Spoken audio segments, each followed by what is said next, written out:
Okay, good morning बच्चों। I hope आप सब ठीक ठाक हो गए। घर में रहो, stay safe, stay at home और साथ साथ पढ़ाई करते रहो प्लीज। देखो, कुछ स्कूलों के अंदर ऑलरेडी कॉमर्स की पढ़ाई स्टार्ट हो चुकी होगी और आपकी जो प्यारी प्यारी मैडम है, स्कूल की मैडम है, वो आपको नोट्स भी भेज रही होगी और आपको बोल रही होगी कि इस नोट्स को कॉपी करते जाओ और फटाफट जल्दी से आप चैप्टर्स खत्म करते जाओ। देखो, हमारा मकसद जो है, हमारा जो एम है, हमारा जो मोटो है कॉमर्स को पढ़ने का, अकाउंट्स को पढ़ने का, वो ये है कि हमें अकाउंट्स को समझना है। हमें किसी भी हालत के अंदर इसकी रट्टाफिकेशन नहीं करनी। हमें हर टर्म को अच्छे से समझना है। अकाउंट्स में यूज होने वाला हर एक वर्ड हमें अच्छे से आना चाहिए। अगर आपसे कल कोई पूछे व्हाट इज गुड्स, तो आप बता सको गुड्स वो है जो दोबारा से बेचने के लिए खरीदे जाते हैं, which has been purchased for resale. आपसे कोई पूछे what is the meaning of business transaction, तो आप कहना वो ट्रांजैक्शन जहां पे पैसा इन्वॉल्व है, विच इज इकोनॉमिकली ट्रांजैक्शन, जहां पे कुछ पैसे का इन्वॉल्वमेंट है, जहां लेन देन है, जहां दो पार्टीज इन्वॉल्व है। आप तुक्केबाजी में अकाउंट्स को मत सीखो, जल्दबाजी में अकाउंट्स को मत सीखो। आप कॉपी करने पे मत रहो, आप समझने पे आओ। हमें समझ समझ के अकाउंट्स को पढ़ना है, कॉपी नहीं करनी। अरे बुकें भरी पड़ी है, एक बुक है, 5 बुक है, 10 बुक है, 50 बुक है क्लास 11 के अलग अलग राइटर्स की भरी पड़ी है किताबें। किताबों से कॉपी करके फिर एक कॉपी बना लेनी, फिर उस कॉपी से कॉपी करके दिमाग में याद कर लेने से अकाउंट्स नहीं आएगा।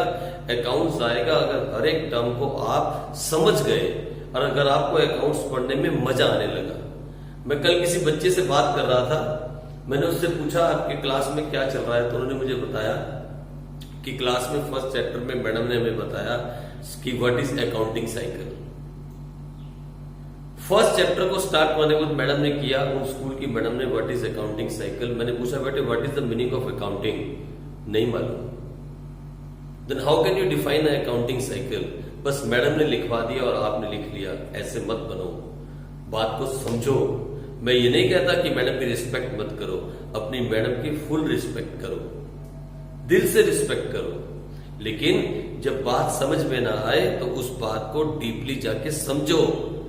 तोते मत बनो, रट्टाफिकेशन मत करो। मुझसे भी कोई बात समझ नहीं आती है तो सामने से रिप्लाई करके बोलो सर ये बात समझ नहीं आई, दोबारा समझा दो सर। और आप तो मेरे साथ कुछ बच्चे ग्रुप में हो, मुझे उस ग्रुप में मैसेज भेजो, मैं आपको दोबारा 3 बार 5 बार 10 बार समझा दूंगा। लेकिन मेक श्योर करो जब तक वो बात समझ ना आए तब तक आप उसको छोड़ो नहीं, तभी अकाउंट सीखने का मजा आएगा। तो अभी तक जो हम टर्म्स पढ़ते आ रहे हैं, आज कुछ अच्छी टर्म्स की तरफ हम जाएंगे। कल जहां मैंने एंड किया था बच्चों, हम कल पढ़ रहे थे लायबिलिटी क्या होती है। मैंने कहा अगर हम लेमैन लैंग्वेज में बात करें तो लायबिलिटी का मतलब है देनदारी। एक बिजनेस को बाहर वालों को जितना भी पैसा देना है, हम उसे क्या कह देते हैं? It's a liability of the business. हम जब किसी से गुड्स उधार पे लेते हैं तो उसे हम क्या बोलते हैं? सर क्रेडिटर बोलते हैं। सर क्या बोलते हैं? सर क्रेडिटर बोलते हैं। Creditor is a part of liability because we have to pay money. जब हम बैंक से लोन लेते हैं तो उसे हम क्रेडिटर नहीं कहते, वो क्या है हमारी? It's also a part of liability, we have to pay the bank that loan amount. आई बात समझ में? हम कुछ भी पैसा, bank overdraft, bills payable, creditors, bank loan, कोई भी पैसा जो एक बिजनेस को किसी बाहर वाले को देना है, that is called its liability, that is called its liability. वो उसकी लायबिलिटी कहलाएगी। और फिर मैंने कहा we can divide liability in 2 parts, internal liability and external liability. जो खुद मालिक, the owner of the business, the money invested by the owner of the business in the business can be paid back to the owner. Owner अपना पैसा वापस मांग सकता है, वो भी बिजनेस के ऊपर एक लायबिलिटी है, वो भी बिजनेस के ऊपर एक लायबिलिटी है। क्योंकि बिजनेस और businessman they are 2 different things, वो एक नहीं है। Business and businessman are 2 different things, they are not one. इसीलिए उसे भी हम लायबिलिटी में गिनते हैं, लेकिन वो कौन सी लायबिलिटी है? इंटरनल लायबिलिटी, खुद की लायबिलिटी, बिजनेस के अंदर की लायबिलिटी। लेकिन बाकी सब all amount which a business entity has to pay to the outsiders is called external liability। यहां तक की बात आपको समझ में आई होगी। और थोड़ा सा आगे बढ़ते हैं, थोड़ा सा हम आगे बढ़े और अकाउंट्स को अच्छे से सीखें। We can even further classify, इसी लायबिलिटी को हम क्लासिफाई कर सकते हैं और दो तरीके से। ये तो है internal external. We can further classify liability into two parts. एक करंट लायबिलिटी, मैं छोटा कर लेता हूं और साफ लिखूं क्या? सर कोशिश करके देख लो, आप साफ नहीं लिख पाओगे हमें मालूम है। चलो मैं कुछ कोशिश करता हूं।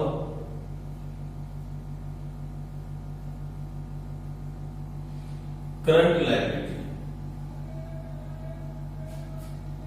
करंट लायबिलिटी और एक होती है non current liability.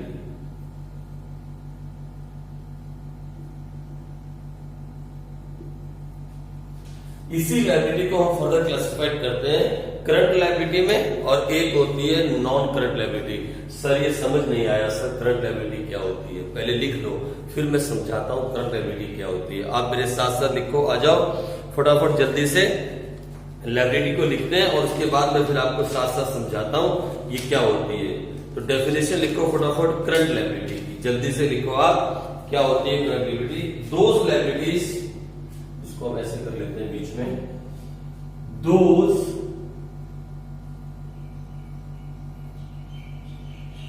liabilities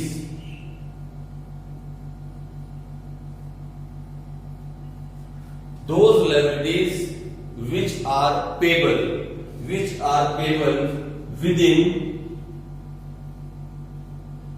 within a period of 1 year, within a period of 1 year from the end of accounting year, from the end of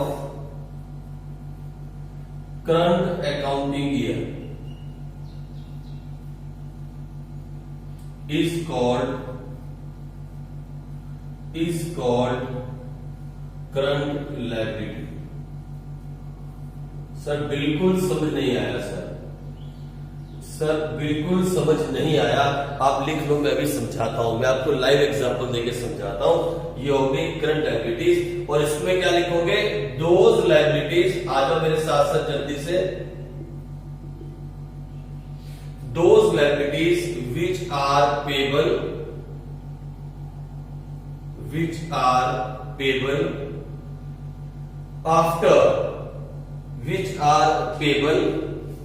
after a period of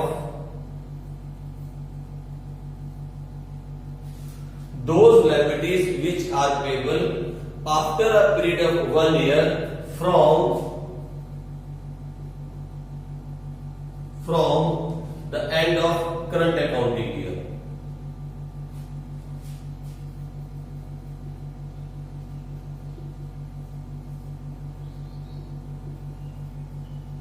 is called non-current liabilities।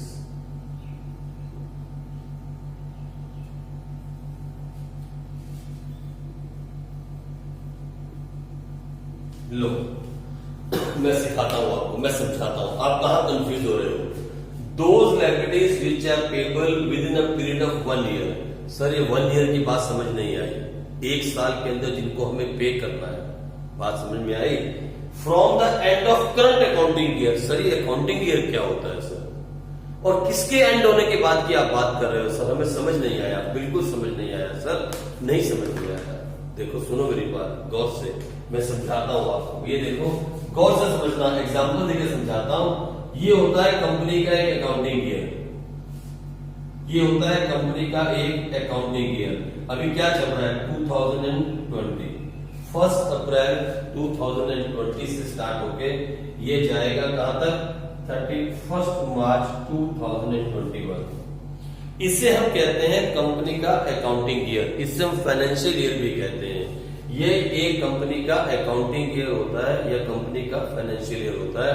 Company हमेशा 1 साल का account रखती है। हम हर एक साल के बाद अकाउंट्स की बुक्स को क्लोज कर देते हैं और उसके बाद बैलेंसेस को ट्रांसफर कर देते हैं अगले साल में, फिर अगले साल में काम स्टार्ट होता है। सर इसका मतलब हम कंपनी को बंद कर देते हैं? अरे नहीं, हम कंपनी का काम बंद नहीं करते, सिर्फ अकाउंट्स की बुक्स को हम क्लोज कर देते हैं। उसे हम कहते हैं अकाउंटिंग ईयर। तो अकाउंटिंग ईयर का मतलब क्या होता है? एक साल का अकाउंट रखना, उस साल जिस साल को हम अकाउंट रख रहे हैं।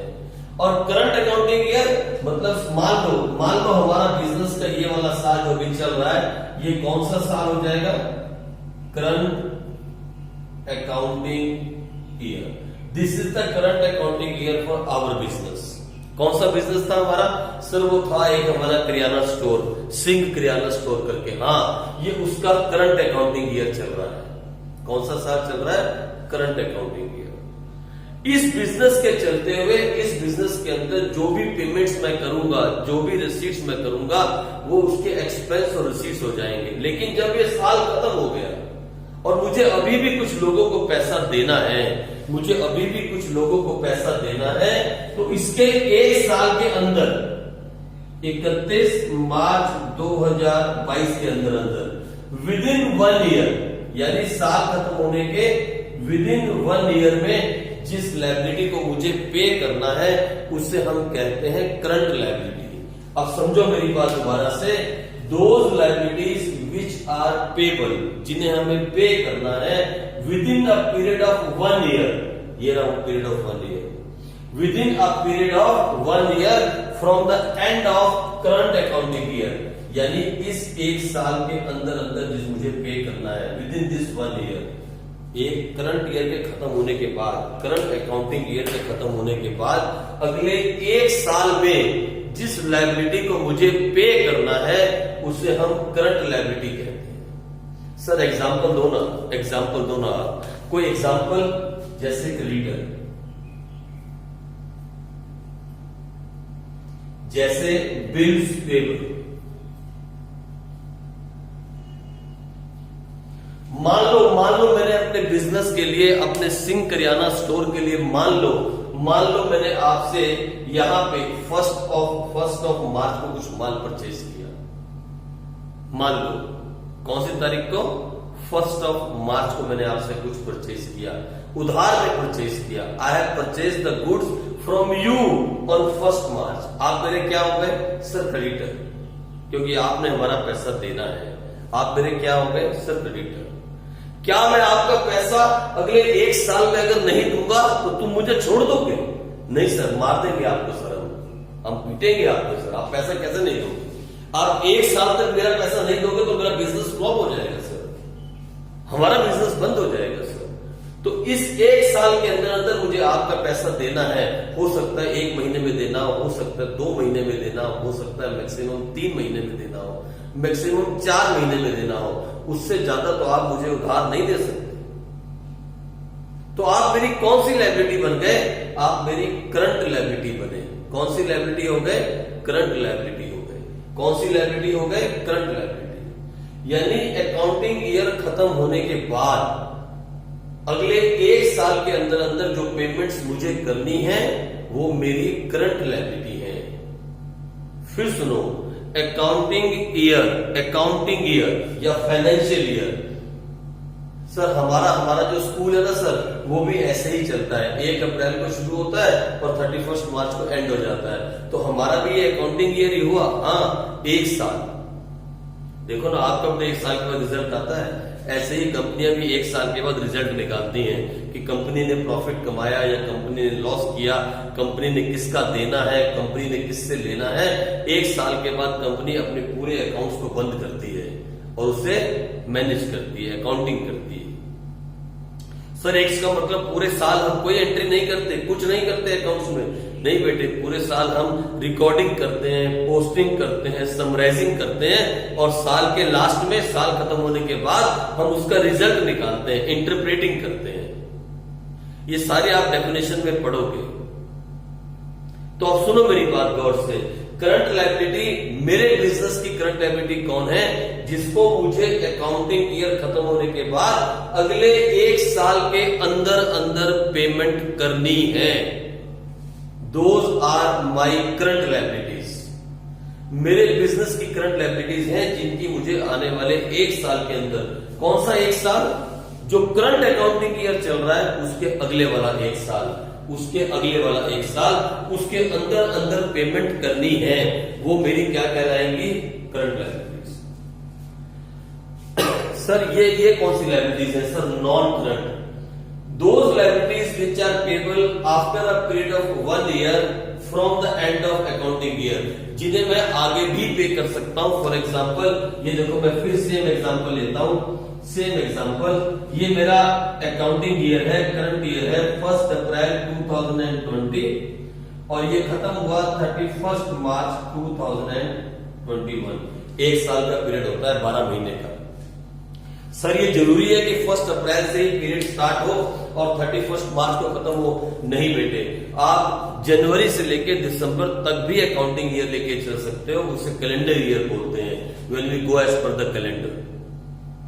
लेकिन 99% कंपनियां, 99% बिजनेस इंडिया के अंदर इसी अकाउंटिंग ईयर को लेके चलते हैं। आपका स्कूल भी तो ऐसे ही चलता है, 1 अप्रैल से लेकर 31 मार्च तक। अब सुनो मेरी बात, तो नॉन करंट लायबिलिटीज कौन सी लायबिलिटी है, जिनको अकाउंटिंग ईयर खत्म होने के बाद 1 साल, अगला साल कब आया, 31 मार्च 2022, इसके बाद भी मैं पेमेंट कर सकता हूं, यानी यहां तक भी, यानी 31 मार्च 2024 आगे तक अकाउंटिंग ईयर यहां मेरा एंड हो गया। This is my current accounting year, ये क्या है, करंट अकाउंटिंग ईयर, ये यहां खत्म हो गया। और ये इसके बाद का 1 साल, ये इसके बाद का 1 साल, फिर ये उससे भी आगे, ये उससे भी आगे, यानी जिन लायबिलिटीज को मैं accounting year, current accounting year के एंड होने के 1 साल बाद तक भी पे कर सकूं, वो मेरी नॉन करंट लायबिलिटीज है, वो मेरी नॉन करंट लायबिलिटीज है। ये देखो, 1 साल, फिर दूसरा साल, फिर तीसरा साल, 3 साल, और भी आगे, और भी आगे। सर ऐसी भी कोई लायबिलिटीज होती है? आप झूठ बोल रहे हो। क्या कोई हमें इतना बड़ा उधार दे सकता है सर? क्या कोई हमें 1 साल से ज्यादा का उधार भी दे सकता है? हाँ, दे सकता है। अगर आप अपने घर की बात करो तो कुछ बच्चों के मम्मी डैडी ने हाउस लोन लिया होगा, होम लोन लिया होगा, वो कितने साल तक पेमेंट करनी है। कुछ लोग गाड़ी लोन पे लेते हैं, कार लोन पे लेते हैं, वो कितने साल तक पेमेंट करते हैं, 5 साल, 7 साल, 8 साल, 10 साल। ऐसे ही बिजनेस भी कुछ लोन बैंक से लेता है, जिसकी पेमेंट बिजनेस को 1 साल, 2 साल, 3 साल, 5 साल, 7 साल, 10 साल तक करनी होती है। तो सर इसका एग्जाम्पल क्या होगा सर? लोन, हाँ, इसका एग्जाम्पल होगा लॉन्ग टर्म लोन। इसे हम क्या बोलेंगे? Long term loan. सर और कोई एग्जाम्पल दो ना। और एग्जाम्पल है डिवेंचर्स। सर ये आपके डिवेंचर्स क्या होते हैं? सर आपने अभी नया काम छेड़ दिया, डिवेंचर्स क्या होते हैं? अभी नहीं बताऊंगा, अभी आपको मैं नहीं बताऊंगा, जब वक्त आएगा मैं आपको इसके बारे में भी बताऊंगा डिवेंचर्स क्या होते हैं। अभी उसको सीखने का वक्त नहीं है। हमें बहुत धीरे चलना होगा, हमें बहुत समझ के चलना होगा। हमें अकाउंट्स को कॉपी नहीं करना, हमें अकाउंट्स में अपनी पकड़ को बनाना है। हमें अपने अंदर उस नॉलेज को भरना है जो हमें सबसे अलग कर दे, जो दुनिया में हमें सबसे अलग कर दे। हम अपने साथ वाले को अगर ऐसे छू भी देना तो उड़ के बहुत दूर चला जाए। इतनी ताकत, इतनी पावर नॉलेज की हमें अपने अंदर लेके आनी है, इतनी पावर। सर ऐसा नहीं हो सकता कि हम किसी को छुए उड़ जाए। इंग्लिश वो भी नहीं चल रही सर। अरे अकाउंट्स तो है, अकाउंट्स में वो नॉलेज है, वो पावर है, आ जाओ।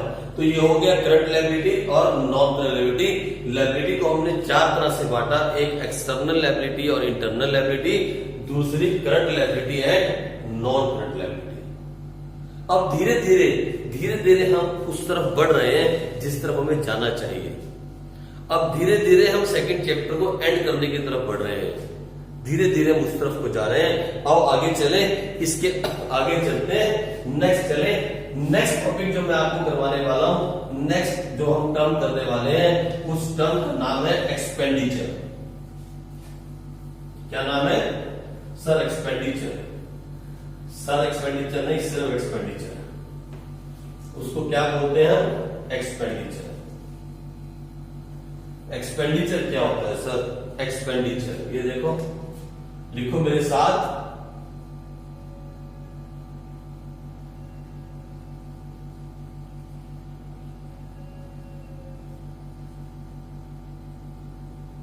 अच्छा मुझे मालूम नहीं मैंने ठीक लिखा है कि नहीं, मैंने हिंदी में लिख के रखा था, मुझे मालूम नहीं है मैंने ये ठीक लिखा है कि नहीं। खर्चा, इसे हम हिंदी में क्या बोल सकते हैं?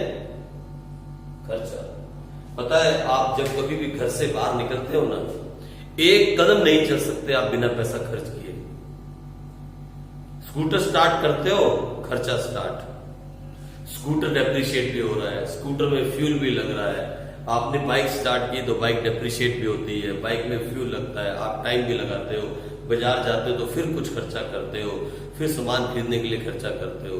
ऐसे ही बिजनेस, एक बिजनेस बिना खर्चे के नहीं चल सकता।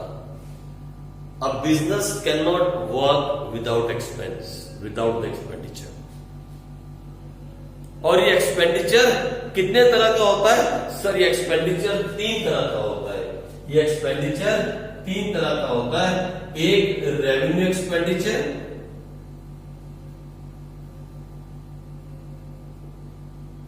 एक रेवेन्यू एक्सपेंडिचर, दूसरा कैपिटल एक्सपेंडिचर,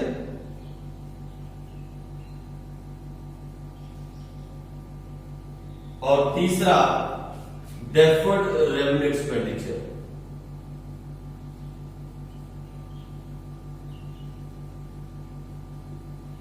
सर बिल्कुल समझ नहीं आया अभी तक, बिल्कुल भी समझ नहीं आया सर, पूरा लिख दो ना।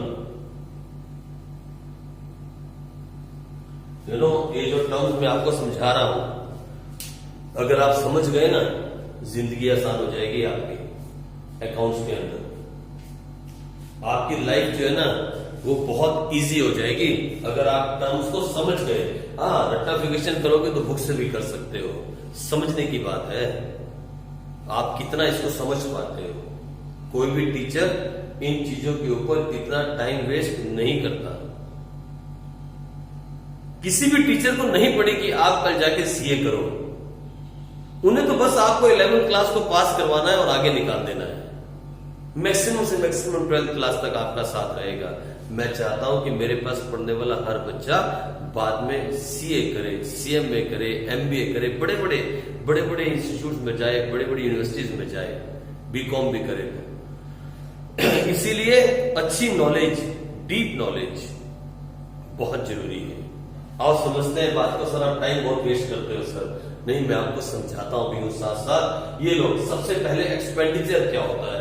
सर एक्सपेंडिचर क्या होता है? एनी टाइप ऑफ पेमेंट, क्या लिखोगे? एनी टाइप ऑफ पेमेंट, कुछ भी, किसी भी तरीके का कोई भी खर्चा for the receipt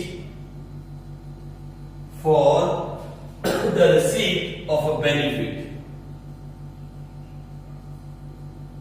is termed as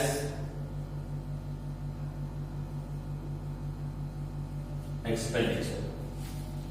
Any type of payment, किसी भी तरीके का कुछ भी पे करना किसी को। आप घर से बाहर निकले, आपने स्कूटर में तेल डलवाया, आपके घर का एक्सपेंडिचर।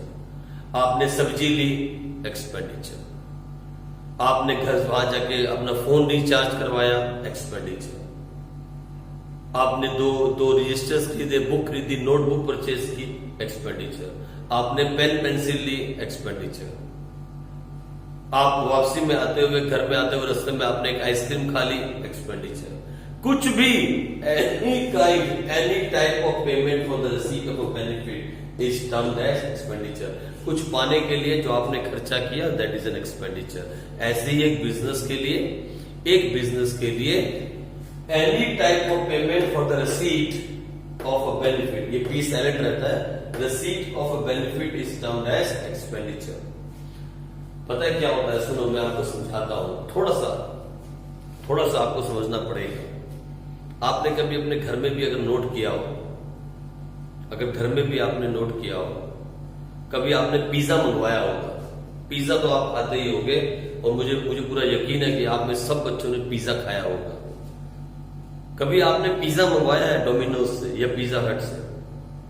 पिज्जा आया, आपने पेमेंट की, क्या हुआ सर? एक्सपेंडिचर। खाया आपने, आपको बहुत मजा आया, पिज्जा खत्म, पैसा भी खत्म। क्या दोबारा वो पिज्जा आप खा सकते हो उन्हीं पैसों में? नहीं सर, नहीं खा सकते सर, बस बेनिफिट मिल गया सर। उसका बेनिफिट तुरंत हमारे पिज्जा खाते हमें बेनिफिट मिल गया सर, अब उसके बाद हम उसका बेनिफिट नहीं ले सकते। वो अंदर चला गया सर, उसका स्वाद अभी भी हमारी जीभ पे है, बहुत टेस्टी था सर, बस खत्म हो गया सर। लेकिन आपने कभी सोचा वो टीवी जो आपके घर पे लगा हुआ है, वो टीवी जो आपके घर पे लगा है, वो फ्रिज जो एक कोने में, दीवार के कोने में पड़ा हुआ है, वो फर्नीचर जिस पे आप रोज बैठते हो, वो फैन जो आपके घर पे है, वो एसी जो आपके घर पे है, क्या उसको खरीदने के लिए आपने पैसा खर्च किया? हाँ सर, पैसा दे के लेके आए हैं सर, चोरी थोड़ी किया है, पैसा दे के लेके आए हैं। तो फिर सर पिज्जे के लिए भी खर्चा किया और वो फ्रिज के लिए भी खर्चा किया, वो फर्नीचर के लिए भी खर्चा किया, दोनों ही तो हमने खर्च किए, पर दोनों खर्चों में एक फर्क है। बड़े गौर से मेरी बात सुनना प्लीज, मेरी बात को बड़े गौर से पॉइंट आउट करना और नोट करना। दोनों खर्चों में एक फर्क है। खर्चा तो आपने पिज्जा के लिए भी किया, वहां भी आपने पैसे दिए, और खर्चा तो आपने फर्नीचर खरीदने के लिए भी किया, वहां भी आपने जेब से निकाल के पैसे दिए। नहीं सर, हमने डेबिट कार्ड से किया है सर। अरे पैसा तो गया ना, डेबिट कार्ड दिया या चेक दिया या क्रेडिट कार्ड से किया या कैश दिया, पैसा तो गया।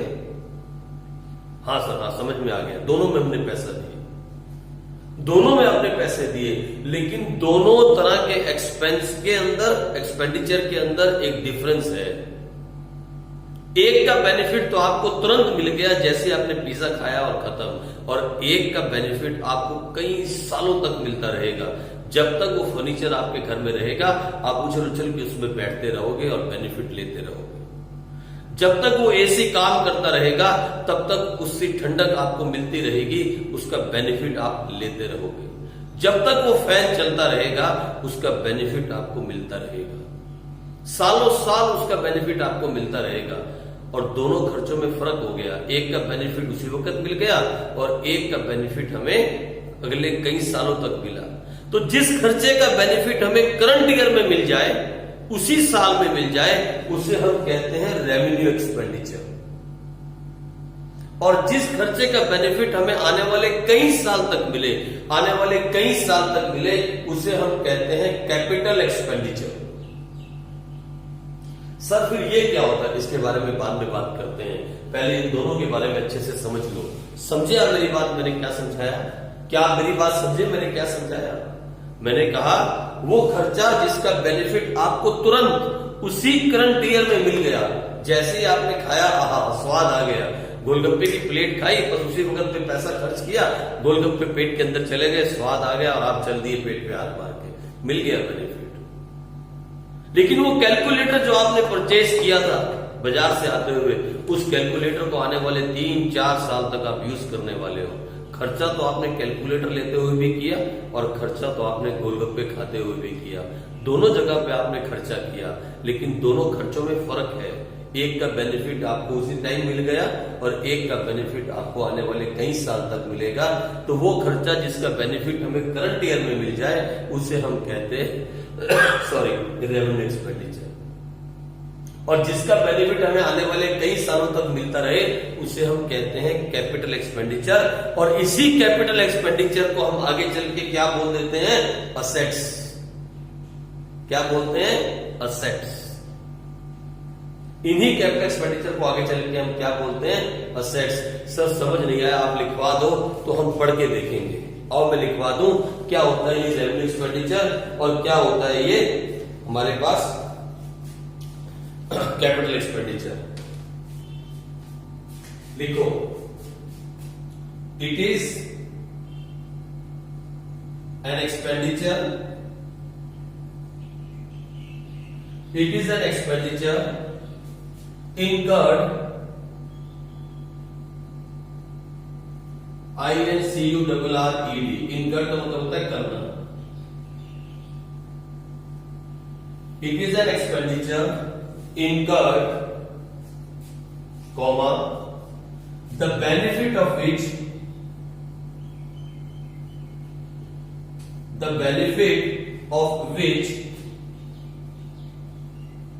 is consumed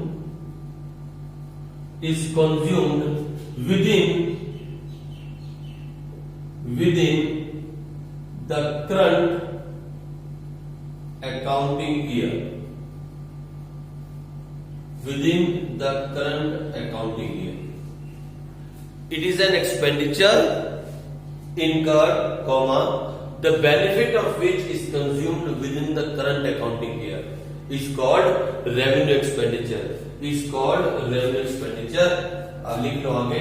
Is called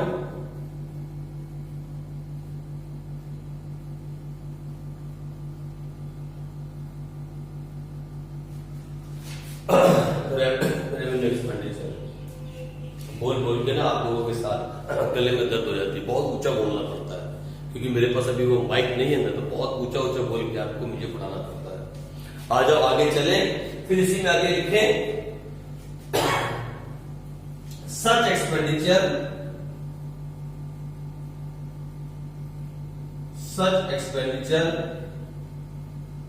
does not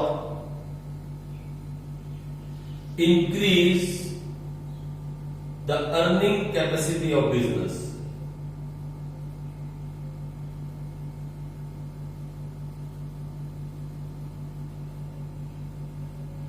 But earning capacity of business, but only help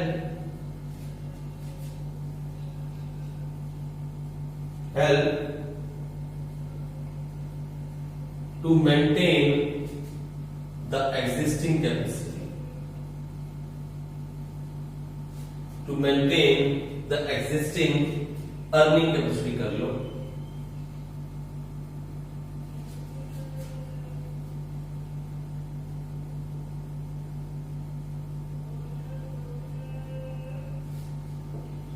sir नहीं समझ में आया सर, सच्ची समझ में नहीं आया सर, हम सच बोल रहे हैं, हम बहुत छोटे छोटे बच्चे हैं और हमें बिल्कुल समझ में नहीं आया ये आपने क्या बड़ा बड़ा सा लिखवा दिया 2 पॉइंट के अंदर। इतना तो समझ में आया ना, जिस खर्चे का बेनिफिट हमें करंट ईयर में मिल जाए उससे हम रेवेन्यू एक्सपेंडिचर कहते हैं।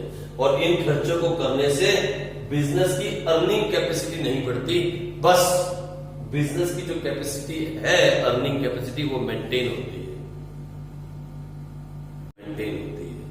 सर कुछ एग्जाम्पल दे दो ना सर, बिजनेस का एग्जाम्पल देके समझाओ ना सर। वो हमारे घर का फ्रिज तो हमें पता लग गया कि वो कैपिटल एक्सपेंडिचर है, और जो पिज्जा हमने खाया वो रेवेन्यू एक्सपेंडिचर है, वो जो खाना हम खाते हैं वो रेवेन्यू एक्सपेंडिचर है, और जो एसी हमने लगवाया वो कैपिटल एक्सपेंडिचर है। लेकिन बिजनेस का एग्जाम्पल दो ना सर, हम तो बिजनेस की अकाउंटिंग पढ़ रहे हैं, हम थोड़ी ना अपने घर की अकाउंटिंग पढ़ रहे हैं सर।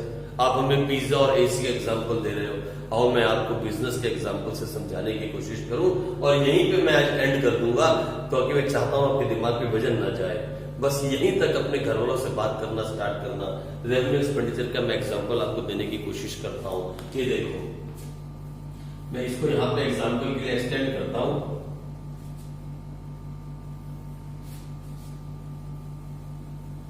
ये देखो, मैं एग्जाम्पल देता हूं।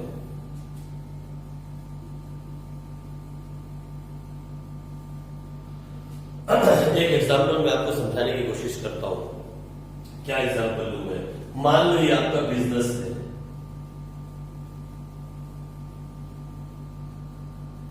ये क्या है? आपका बिजनेस है। इस बिजनेस के अंदर आपका काम है जूस बनाने का। You are manufacturer of juice.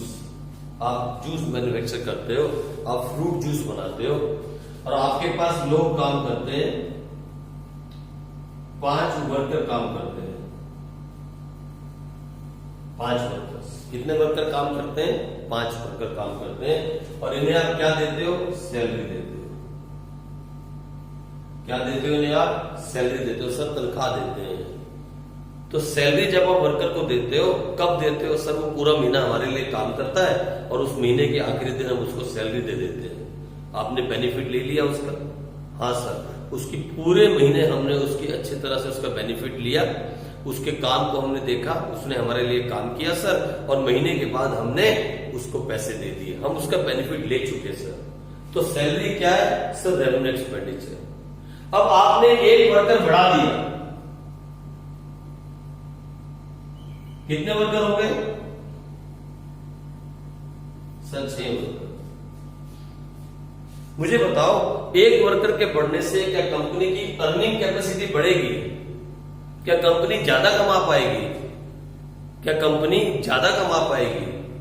हाँ सर, एक वर्कर आएगा तो सर ज्यादा जूस पैक करेगा, और ज्यादा जूस पैक करेगा तो हम ज्यादा जूस बेचेंगे, लेकिन जूस बनेगा कहां सर? मशीन में सर, मशीन में। तो मशीन के बढ़ाने से अर्निंग कैपेसिटी बढ़ेगी, ना कि वर्कर के बढ़ाने से अर्निंग कैपेसिटी बढ़ जाएगी। अगर आपको अर्निंग कैपेसिटी बढ़ानी है और आप अभी सिर्फ 100 पीस जूस के बेचते हो और कल आप 1000 पीस बेचना चाहते हो, तो फिर मशीन बढ़ाओ, पहले मशीन को बढ़ाओ, एक और मशीन लगा दो जूस पैक करने की। तो इस एक्सपेंडिचर के बढ़ने से, रेवेन्यू एक्सपेंडिचर के बढ़ने से अर्निंग कैपेसिटी नहीं बढ़ेगी, बस मेंटेन हो जाएगी, बस मेंटेन हो जाएगी। हो सकता है थोड़े ज्यादा जूस बनने लगे, लेकिन फिर वही बात, जूस बनाने वाली मशीन की कैपेसिटी तो 100 जूस बनाने की है पर डे। आप वर्कर 5 लगाओ या वर्कर 6 लगाओगे, तो अगर आपने 6 वर्कर लगा दिए, एक और आदमी को काम पे लगा दिया, तो जो 5 आदमी पूरा दिन रात काम कर रहे थे उन्हें थोड़ा आराम मिल जाएगा, मेंटेन हो जाएगी अर्निंग कैपेसिटी, लेकिन इंक्रीज नहीं होगी। इंक्रीज कब होगी? जब आप मशीन बढ़ाओगे जिससे जूस बनता है। To increase the earning capacity, ये देखो, such expenditure does not increase the earning capacity of business. अगर इंक्रीज करनी है अर्निंग कैपेसिटी तो क्या बढ़ाना होगा सर? मशीन। और मशीन पे अगर पैसा खर्च करोगे तो वो कौन सा एक्सपेंडिचर होगा सर? Capital expenditure. इसका मतलब अगर बिजनेस की अर्निंग कैपेसिटी को बढ़ाना है तो we have to do capital expenditure, not revenue expenditure. आपके घर में 5 कमरे हैं, 5 कमरों में 2 कमरे में एसी लगा है, आप चाहते हो कि तीसरे कमरे में भी ठंडा हो जाए, तो मुझे बताओ क्या करना होगा आपको? सर एक नया एसी लेना होगा। हाँ, और जब एक नया एसी लोगे तो उसका बेनिफिट आपको सालों साल मिलेगा। वो कौन सा एक्सपेंडिचर हो जाएगा? Capital expenditure. इसी तरीके एक बिजनेस की अगर अर्निंग कैपेसिटी को बढ़ाना है तो कौन सा खर्चा करना होगा सर? Capital expenditure. क्योंकि रेवेन्यू एक्सपेंडिचर बिजनेस की अर्निंग कैपेसिटी को नहीं बढ़ाते, रेवेन्यू एक्सपेंडिचर बिजनेस की अर्निंग कैपेसिटी को नहीं बढ़ाते, वो तो उसे सिर्फ मेंटेन कर सकते हैं अच्छे तरीके से। ठीक है जी, तो चलो आज हम यहीं पे खत्म करेंगे। कल मैं आपको समझाऊंगा what is the meaning of capital expenditure and what is the meaning of deferred revenue expenditure. मैं चाहता हूं कि आप यहां तक खत्म कर लो। यहां तक खत्म करने से होगा ये कि आपका कल जब आप आओगे, कल जब हम क्लास में बैठेंगे तो आपका माइंड बिल्कुल क्लियर होगा। यहां तक खत्म कर लो, इसको रिवाइज करो। आज हमने ज्यादा कुछ नहीं किया, आज हमने यही पढ़ा what is the current liability, non current liability and what is the expenditure and what are the types of expenditure and the first type we have finished, that is revenue expenditure. बस मैं आपसे एक ही request करूंगा, अगर आपको कुछ समझ ना आए तो आप मुझे अप्रोच करो, मुझसे पूछो, और अगर समझ में आए और आपको अच्छा लगे तो इस चैनल को लाइक करो, सब्सक्राइब करो, शेयर करो, अपने दोस्तों को भी बताओ, और जितने ज्यादा हो सके अपने दोस्तों से आप बात करो। बस यही मैं आपसे रिक्वेस्ट करूंगा। ठीक है जी, चलो कल मिलेंगे बच्चों, तब तक आप एंजॉय करो। कल मिलेंगे, तब तक के लिए बाय बाय।